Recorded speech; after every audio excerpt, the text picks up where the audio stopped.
edges and a space versus.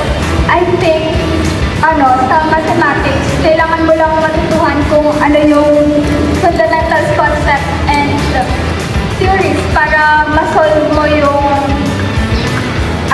mga complex equations.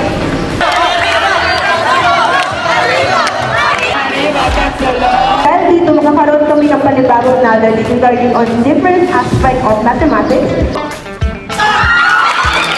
Team Diamond! Ready, set, go!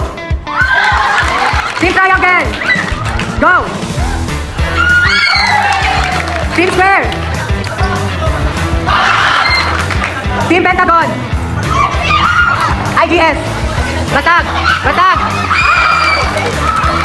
About naman po sa final exam, majority is all about finding the pattern and optimizing your solution po.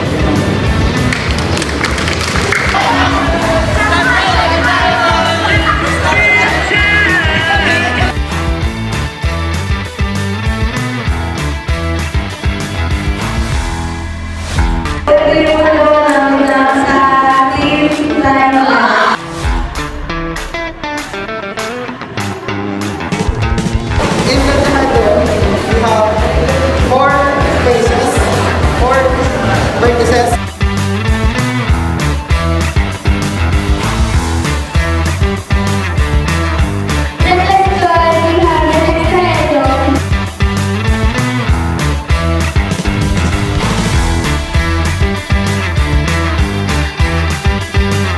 Ganyan na lang.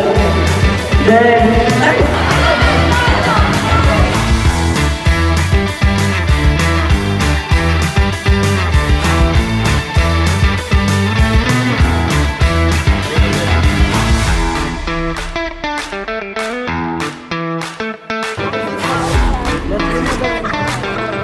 Focus na.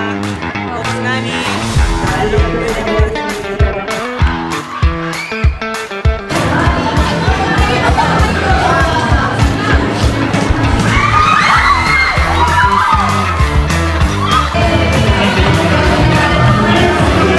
sabi namin, it was a great experience and it was such an honor to represent our school and in not just national competition but international competition.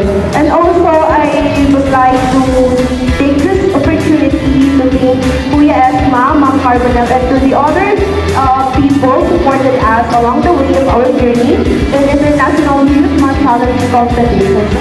Hello po. Andito po ako para mag-interview.